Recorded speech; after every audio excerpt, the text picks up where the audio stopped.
Welcome back, fellas, into this new video of Tech Express. Today let's talk a little bit more about the Claude and Elementor trick, how to change the actual WordPress. So in order to get started, usually what I do is to make sure that I have the actual access and of the actual Elementor. Now the problem with the Elementor bloat, every time you install a third-party plugin just for a single slider, a grid layout, or a cool button animation, you add a JavaScript, a CSS file to the header, and this chunks into the Google elements, and of course is going to be telling you that we need to add a few elements, or we need to delete those, whatever. So sometimes it works, sometimes it doesn't. So to solve those elements, what we need to do, of course, is to aim for something different, right?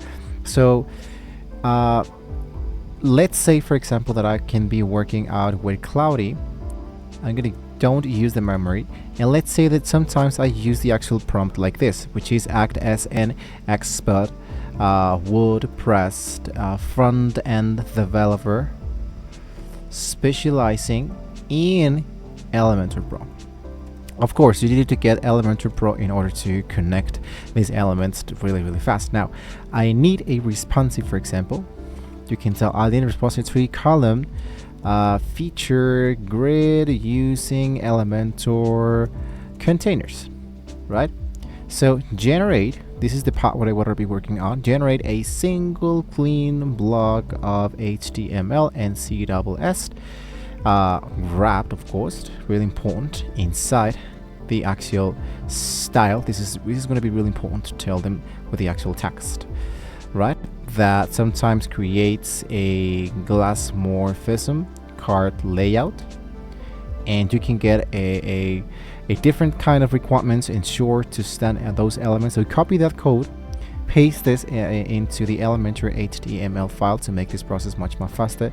Now if I hit to edit this element with Elementor, what I can do is to drag an actual container. Just copy and paste this actual container really fast, or I can even head back directly into add the element and try to look out for a CSS file or an HTML file in order to get started and adding the actual code by myself. Basically, for example, here it generate me a really easily element design it, so I can copy this to the actual platform or download out the actual file, which is this HTML file, and download it directly inside here. So it says, now let me create a full copy and paste code file. This HTML block will be just as easy as to copy it directly from the actual Cloudy, so I can be pasting it directly really fast directly into my WordPress. So what I just need to do is to copy this element.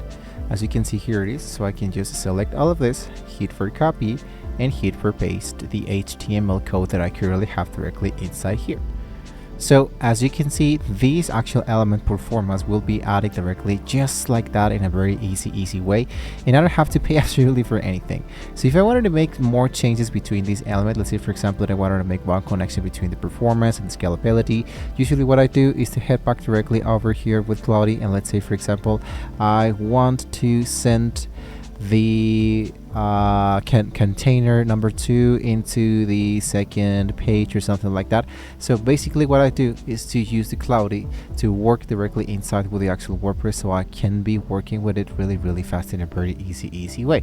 So something else that we can do is to even work directly with the artificial intelligence of the Elementor, but I think that the most easiest, fastest way is to work with the actual Cloudy. Each time you want to make those adjustments here, you can focus directly here from Cloudy and work them directly inside here with WordPress. So guys, this is a very just easily quick tutorial of how you can actually work out the Cloudy directly with the WordPress. If you have any questions, you can let me know in the comments below. Don't forget to like, share, and subscribe to the channel, guys, if you want to see more great tools like this. Thank you guys so much for watching the video, and just in case you have any question, of course, you can let me know in the comments below. Thank you guys once again, and see you next time.